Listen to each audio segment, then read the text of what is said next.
Welcome to the United Cast. It's Entertainment Talks podcast for Man United and football. I'm your host Matthew, and today I'm going to be talking about Manchester United's 3-2 win away from home in the Premier League against Brighton. So, 5 goals to talk about today, lots of other bits and pieces to talk about as well, including, I'm going to call them transfer rumours as well. But first of all, we won, which is good. We got kind of lucky at the end there with the handball and everything that happened. I did think we played particularly badly today. Defensive wise, we were a joke. Again, I thought Maguire, I can't believe he played Lindelof today. I just, as soon as I saw that on the team sheet, I was a bit shocked. And then saw Bailey or Bailly on the bench. I thought was a really weird decision. And I do think it cost us in a way. And I know that we did win the game at the end of the day. Yes, we've come away from the 3 points, and that's the big positive to take away. But you can't, when you're a big club like Manchester United, you can't afford to paper the cracks of a bad performance with just saying, hey, we got the points at the end of the day. It's how you got them that mattered as well, or how you almost didn't get them that matters. I thought defensively we were just dreadful today. We just don't look organised. In attack, we look too slow. Passing out from the back, we're too slow. Just common mistakes that we've had for large parts of last season and all of this season so far. Because obviously this season is only just sort of started. But we're just so slow from passing out from the back. And as I said before, the longer you take to pass the ball out from the back, the longer the other team, opposition, have got in order to refocus themselves, and we give teams all the time in the world to do that, and it's not good, and it costs you, and it was just poor again today. Sometimes when I come on this podcast and I think, okay, I know what I'm going to say, I have my different opinions about the goals and the goals that we let in and the decisions and stuff. It can get a little bit tedious to sort of be like, okay, yet again, slow defence, yet again, slow paying out from the back, and yet again defence is poor, and just kind of not repeating myself, because the team's repeating the same problems, so I'm going to keep bringing up the fact that the team's got the same problems, because what else am I supposed to say, apart from just noting that they've brought up the same problems, which you would thought that the coaching staff or the players themselves, which it's a mixture of both, you would have thought by now that they would have realised what they're not doing right and tried to do something against that. I don't know, but that was the situation. But yeah, defensively shocking today. And look, I'll say on the positive side of things, you look at Rashford's goal, right? And you look at our front line, Martial, Rashford, Fernandes, Greenwood.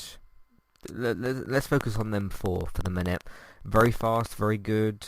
When we get into a situation where Bruno's made a pass, Rashford's running onto the ball, and it's fast because there's no other option, we're really quite good. And that was shown in Rashford's goal, where Bruno, who's a great player, sure, he misplaces the ball, he loses the ball sometimes, he's a human being still at the end of the day, but he gets the ball, finds a really good pass to Rashford. Rashford's got no choice but to speed up the play and run onto the ball and get the ball, and then scores a really good goal. So I thought that was great as well. But you look at that goal as compared to some of our others, and as compared to some of our when we're doing the crab football in the final third, which we're terrible at, and we often just get a little bit of luck. When we are not necessarily on the counter attack, but when we've decided to speed up the play just at different points, we're so much better. When Greenwood's running onto the ball, when Fernandes is running onto the ball, or Rashford or Martial, and all four of those players are running forward, and you kind of do think, okay, that's more of what you want to see, because that's when we're at our best, when those players are running at the opposition's goal. It sounds really, really simple, but we just don't do it often enough, and I see every single time, De Gea, when he rolls the ball out to Maguire and he takes a good minute to decide where to pass it, and then Pogba or Matic or Shaw or Lindelof, they do the same thing, and it just takes too much time up, and that was a problem for this game. So let's talk about the first goal, the penalty from them. I thought it was a penalty. This is the foul. Just in case you're not sure which goal I'm talking about, because there was five of them. This was the foul from Bruno Fernandes, which I do think was a foul. I'm not gonna try and be some sort of fanboy or something weird or whatever, and try to defend that, because it was a foul. It was a bit clumsy from Bruno, but in a way it shows good intentions from Bruno. If you watch him in the game, not the fact that he fouled someone, he's defensive minded as well, and he doesn't have to be, because if you look at the team and the formation, you've got four at the back and then two holding players. Essentially, I know Pogba pushes forward a bit more than what Matic does, because Matic is the holding player. But when you've got 1, 2, 3, 4, 5, when you've got six defensive players, and then your number 10 is deciding, hey, I'm going to track back as well, and he's going to try and tackle and defend and all that. That's very, very good. It just unfortunately didn't work in that situation. So they scored that penalty. So that was that. The Maguire goal has gone down here as an own goal from Dunk, who I'm going to assume is their defender, because I don't really know the Brighton team. I've got their names here, but it says Dunk own goal. Good bit of play from set piece. It's about time that Maguire, we'd like him to score more headers from set plays, corners and free kicks, which is what he's there to do in the attacking sense. But it was crossed into him. Someone else had a shot first, I think. I can't remember who that was. And then it fell to Maguire's feet and he just poked it in. So good little equaliser. We made the most of the set piece. It would be great for him to score more headers from set pieces, but he doesn't seem to be doing it, which is definitely a problem when you pay, 80 million for a centre back who is supposed to win the ball in the air, defensively and attacking wise. That's certainly a problem. So, but anyway, he scored the goal. Good. We move on from that. And then you've got what was it? It was 2-1 to us next. Yeah, the Rashford goal, which I've kind of already talked about, because you've got Mupay 40 minutes penalty, Dunk own goal 43 minutes. So just before half time, and then it was 1-1 at half time. 55 minutes Rashford, that's the goal I already talked about. Great pass from Bruno Fernandes. See, that's what I mean. When you look at someone like Bruno Fernandes, and yes, he takes risks, yes, he loses the ball, but when he makes a pass like that, and it leads to a goal, isn't it worth it? Because I think it is. I do think that it is. It's annoying when he does lose the ball and he does make a really risky pass and it doesn't work. It is annoying. But he's got good intentions, and when it comes off and he scores and he creates a chance like this for Rashford and he scores, it's great. Rashford, I thought he had a shaky game and then just turned up with this goal out of kind of nowhere. Just decided to switch on and score a goal, which we've been waiting for him to do, because he's been out of form a little bit, I think we can all admit, for a couple of months now. Scored a few goals here and there, which is great, and hopefully this goal will give him a bit of confidence. I'm seeing some comments around, because he's been trying to help starving kids, basically, because of the government's I don't know the exact details. It was something to do with a government food scheme that he did a U-turn on that was successful, and now he's trying to sort of continue to work with that because of how his own childhood and upbringing was, went for him, which I can certainly respect. He knows how those kids sort of feel, and he's got the resources, the money and the resources to be able to do that and help out those kids, and I think he should continue to do it. I think it's a little bit disrespectful from certain fans when they go, hey, not forget about the kids, but don't worry about that, focus on your football. Sure, he's got a contract and he's supposed to be playing for Manchester United, but some celebrities are really awful with their money, and I'm not just saying it's this because he's a Manchester United player, but when you've got a young aspiring, what is he, 22? I think he's 22, isn't he, Rashford? A young aspiring footballer who's still coming up in the world of football, still scoring goals and doing good and playing for England, and he wants to help out starving children. I think that's good, as long as it doesn't distract too much from his football. You don't want him to completely just fall out of form and start playing really, really badly. But he scored again today, and you can't argue against that necessarily. So as long as he's doing well in both departments, I wish him well with the whole food for children thing. I don't know what the new scheme is called or whatever, or specifically what he's working on. I don't know the names of the charities or whatever, but good luck to him. No, I'm really proud of him, what he's trying to do, because there's a lot of celebrities out there with money and resources that can't be bothered, and it's great to see that he wants to help. So that's really good, and he's still scoring goals for Manchester United, which is what matters in the football context as well, which is very, very good. And then we had the situation with, what was his name, March here, the 95th minute goal from him, and this is where the game starts to get really crazy, because let me just do a quick little recap. So Brighton are crossing the ball to our right hand side over and over and over and over and over again, and Wan-Bissaka's playing terribly. They clearly picked up that Wan-Bissaka wasn't covering the ball for whatever reason. We could talk about Wan-Bissaka specifically in a minute, but they kept crossing it over to him over and over again, to that same player. I think the guy on the left wing was called March, the guy that scored the goal, crossing it to him again and again and again and again. Someone came off so that Bailey could come on, and so we went to a back five. Cross comes in, goes right through our defence. Wan-Bissaka's not marking March. That was difficult to say. He scores 2-2. We're all devastated. 94th minute goal. We quickly get the ball back, get it up the other end of the pitch, earn a corner. Harry Maguire gets a header for once. And I think it was Dunk that cleared it off the line. Was it? Yeah, he's their centre-back. I'm pretty sure it was him. Clears it off the line, and all sorts of chaos breaks out.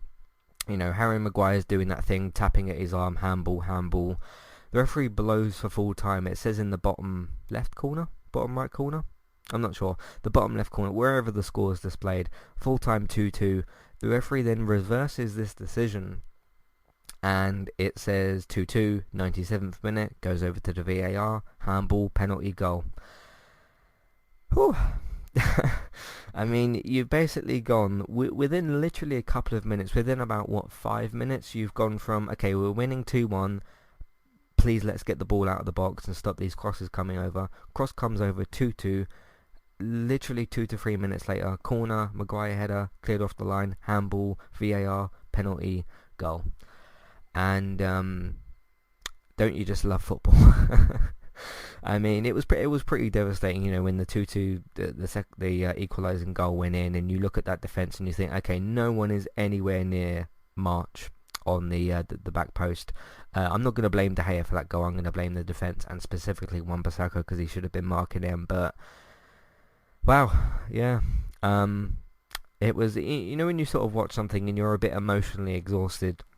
I don't know about all of you, those of you that are listening, but it was a pretty emotionally exhausting goal to watch and situation to go through. So, yeah, but, you know, Bruno Fernandes, or Penandes as people started calling us, I've got something to say about that in a minute.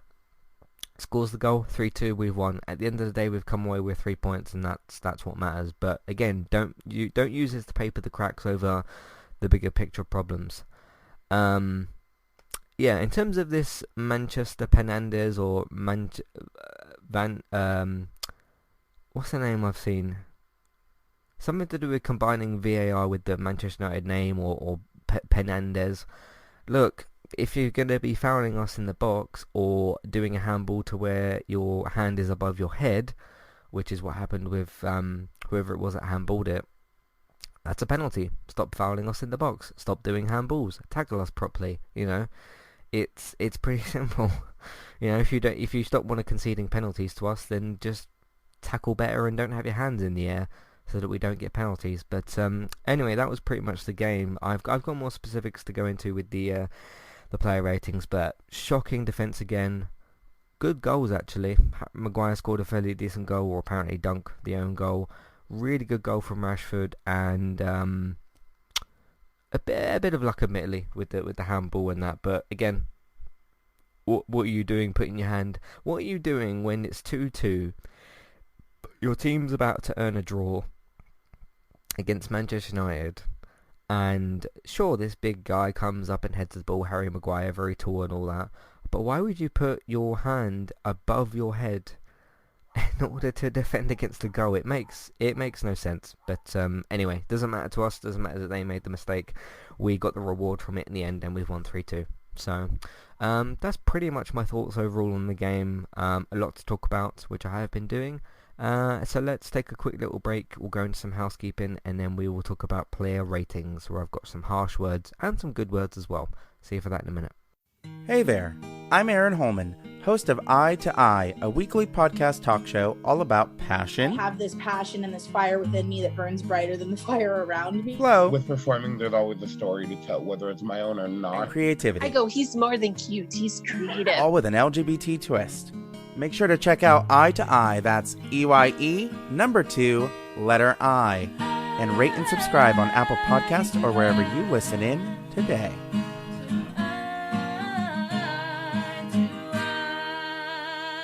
I'm Christy. And I'm Jackie. And we are Killer Fun. We explore the intersection of crime and entertainment every other week. For as long as people have been communicating, they have been talking about who did what to whom, and is that socially acceptable? Because the boundaries of society, crime, and entertainment have always gone hand in hand. The more salacious, or weird, the better. From books and movies to television shows and games, we look at how life and art imitate and inform one another. And we can't get together and not laugh. So let's face it, there's going to be laughing. Killer Fun is available anywhere you listen to podcasts, so join us. If you'd like to get started with a domain name and a website today, just click on the link in the show notes and that will take you over to Koalu to get started. They also have a live support chat system that you can use, which is in the bottom right hand corner. So get started with a new website and domain name today with Koalu. Hey everybody, if you would like to get the ad-free versions of all of our podcasts and support Entertainment Talk along the way, all you need to do is head over to patreon.com/entertainment talk. Sign up either as a creator or as a Patreon. There's no difference there. That's just the option for either becoming a creator now or just staying as a patron for the moment. And then all you need to do is support us at the $1 level tier. That will get you access to all of the ad-free podcasts that we've done in the past, and get you access to all the ad-free podcasts in that month as well. So it's a great way to support us on Entertainment Talk and to get rid of the ads and get your ad-free podcasts. You can also become a patron at the $3 level tier. That gets you access to ad-free podcasts and allows you to redeem a review of a TV show or a film of entirely your choice. That's one per month for either a TV show or a film review, which is at the $3 level tier. As always, thank you very much for listening. Back to the show. Alright, recently on Entertainment Talk, what have we got here that I've been doing? The pilot episode for Analyzing Television, which is not a new iTunes podcast series or whatever. It's just going to be a podcast series within the TV Talk feed, talking about analysing television and looking at specific situations and topics within the world of television, basically. Not tied down to any specific shows or networks or streaming services, just looking at various different topics within the world of TV. For each episode, it will be a sporadic series. There's no day or date or whatever set for these episodes or any time. It's just whenever I've got a particular topic. Sorry if you can hear the dog. Just whenever I've got a particular topic, or a situation I want to talk about and I have a full idea for it, I will then do a episode of Analysing Television. So look out for that. The first of which is looking at US TV shows without UK homes, and specifically looking at US networks and streaming services that could potentially make some deals with the UK. Some pretty big ones: Hulu, HBO Max, to name a couple of big ones, and some others that are out there as well. So lots to discuss in that, but look out for some more episodes of that soon. I do know what I'm going to do for episode 2, but you'll find out later when I do the episode. What else we've got here? The Diabolical 7 for The Boys on Amazon Prime is still continuing, season 2 episode 6. There's just 2 episodes left of the second season for The Boys on Amazon Prime. I also talked about the news about the spin-off and the small schedule change for the season finale, but we'll get to that when we get to the season finale. So The Boys 206 on Amazon Prime. Breaking Bad podcast, Becoming Heisenberg for season 1 episode 3. There'll be a new episode out every Wednesday. The next one will be next Wednesday for episode 4, so look out for those. Gaming talk this week, we talked about Xbox or Microsoft acquiring Bethesda, which is a huge deal when it means for the future of the next generation console wars, if you want to call them that. Talking about how much they paid for them, 7.5 billion. And some other bits and pieces as well. Talked about Cyberpunk 2077, Crash Bandicoot 4 launch trailer, me talking about Last of Us 2 again, and some other stuff as well, so you can check that out. Did a podcast for Discovering Star Trek, which is our Star Trek Discovery podcast, and just did a little sort of primer preparation podcast for Season 3. Not a Season 3 preview, I won't be doing one of those, but just a little sort of note to say, you know, this is when the show will be back, I will be back, and get ready, sort of thing. You could listen to that if you want to know more, so there's that as well. Saw a film on Netflix called Alive and debuted my new ratings, or a new part of the rating system, which is called Must See, because I think this is a, well, must see film. It's available on Netflix. It's a Netflix original, should be available wherever you live, and I did a spoiler free review for that. And that's everything we've been doing on entertainmenttalk.org and on podcast platforms. Let's get to the player ratings. Now this might be a surprise. I'm going to give De Gea a 10 because I thought he had a really good game. Yes, he let in 2 goals, neither of which were really his fault, one of which was a penalty, which you can only do so much. You know, it's a 50-50 situation.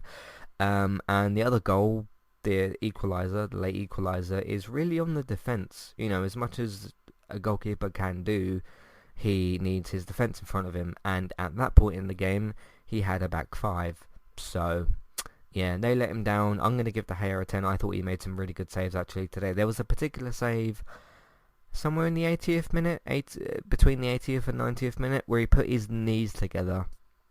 Someone did like a point blank range shot, and he saved it with his knees.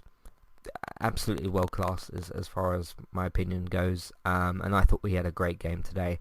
He's not my man in the match though. We'll get to that player in a minute, but yeah, I'm going to give him a 10. Right, combined, Wan-Bissaka, Maguire, Lindelof get a... Do they deserve a 1? They don't deserve anything higher than a 2 because all 3 of them were awful. Wan-Bissaka was particularly bad. You know what? I'm going to give Wan-Bissaka a 1.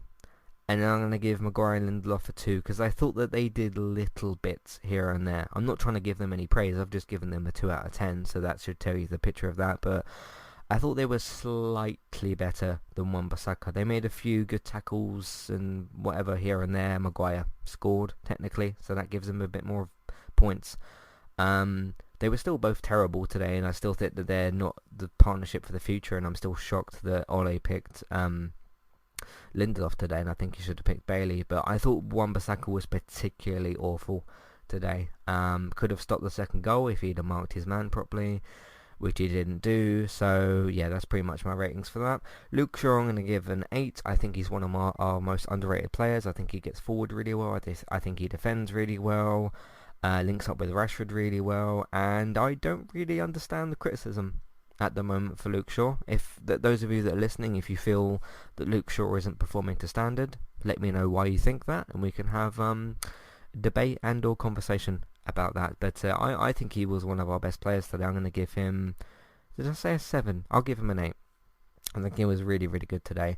Paul Pogba, I haven't even spoke about Pogba yet, have I? He gets a 2.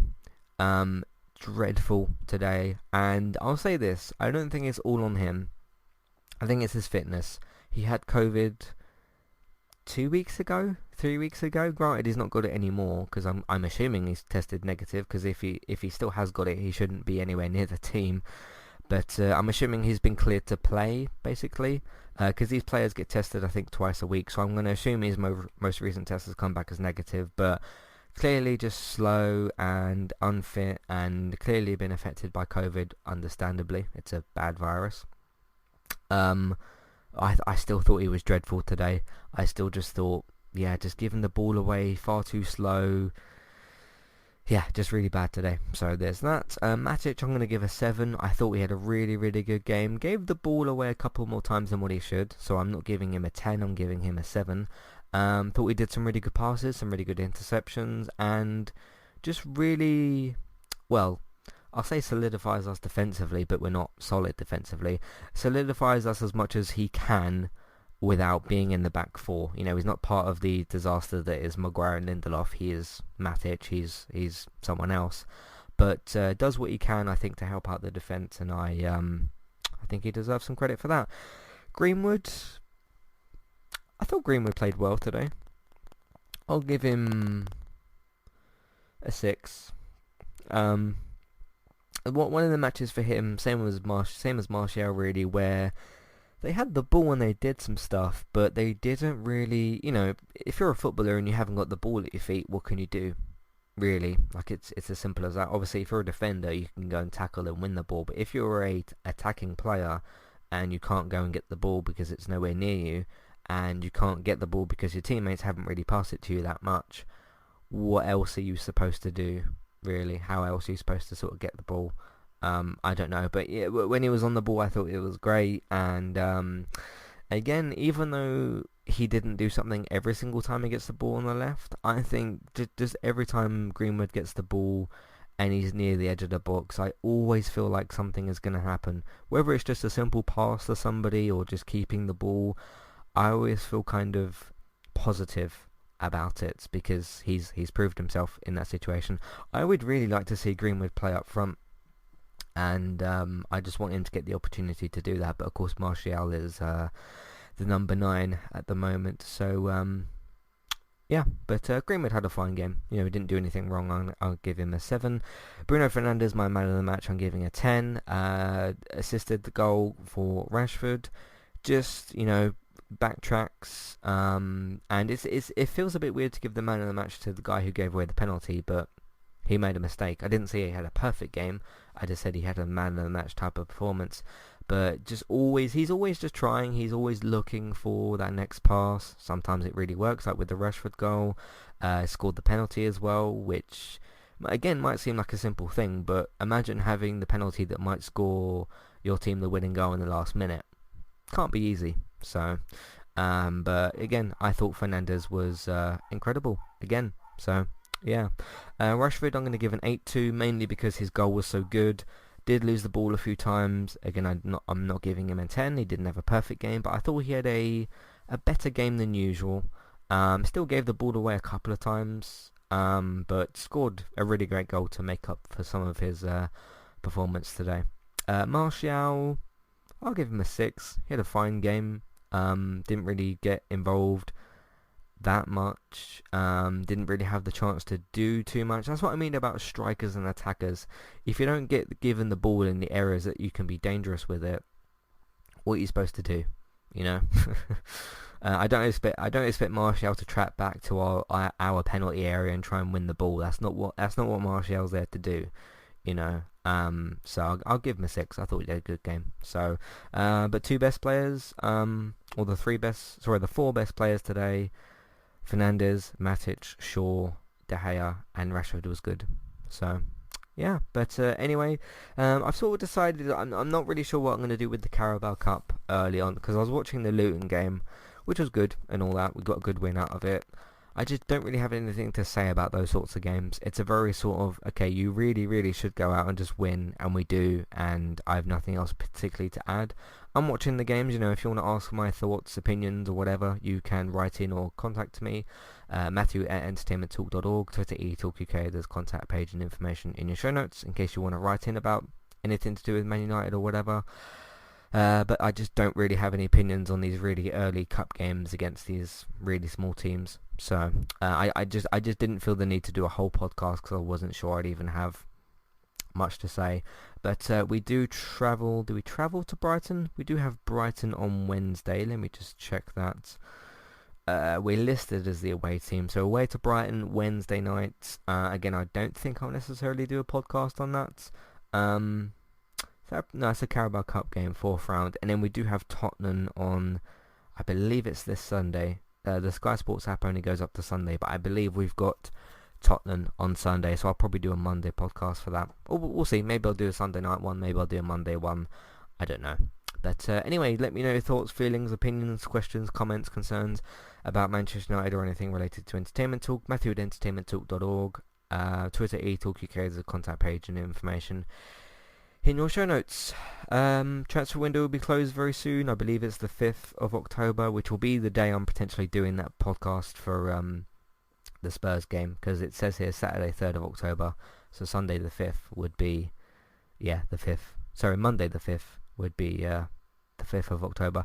Anyway, that's when the transfer window closes. Will we get Jadon Sancho or Tellez? I've got no idea, to be honest. I think we're more likely to get Tellez than Sancho. I don't really think we're going to get Sancho, but I think we will buy one player on deadline day, and I think it will be Alex Tellez, but I can't tell you that for sure, so we'll just have to see.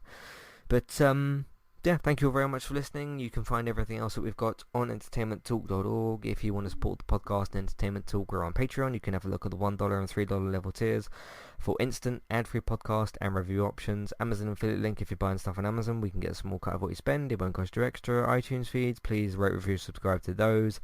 That really helps us out. David's also on iTunes through Geektown if you want your up-to-date, reliable TV and film news. Check out geektown.co.uk, and Geektown Radio on iTunes and podcast services on Tuesdays for Geektown Radio, or just search for geektown.co.uk for all your TV and film news. Bex is streaming daily on Twitch. That's on Trista Bytes. That's Trista BYTES. So if you search for Trista BYTES on Twitch, go and follow her, subscribe to her, follow her, and all that good stuff as well.